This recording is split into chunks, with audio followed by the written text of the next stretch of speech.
I told you that I could create multiple classes, right? I have a class called dog here. The file name is called dog.java.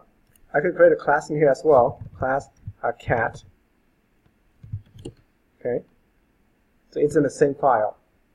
You don't have, it doesn't be in a separate file. This class cat can be in here, and this class cat can also extend the pet class.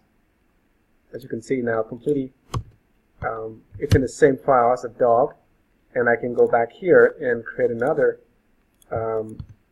code here. I'll call it cat.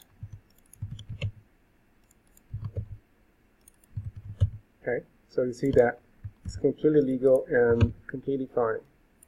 So let's save this. Oops. Let's save this. You see that I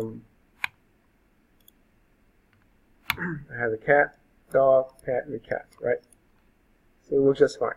And then I can have multiple classes in here. I have a cat, I have birds, whatever it is, right?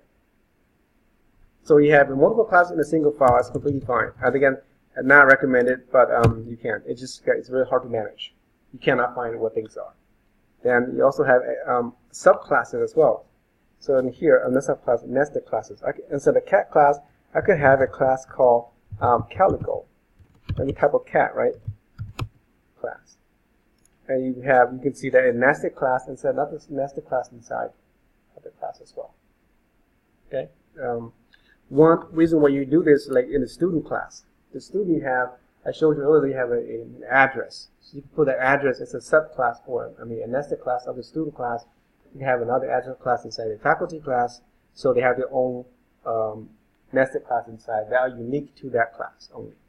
If you don't want to share with other classes, you put it inside in this way so that the dog cannot access the Calico class because it belongs to the cat only.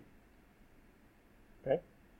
And then to use it in here, then you have to access within the cat. So in here I would say, if I have a function call, void, for example, x, like I can call exactly like I did before, Calico.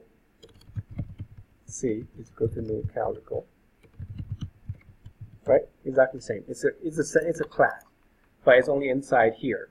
And if I want to call that outside of their class, it won't allow it. Okay, so that's just how you can use nested classes, and you can make it private too. All right, I think that's all for today, and thank you. So next week we will cover, I think, array, right? Array class.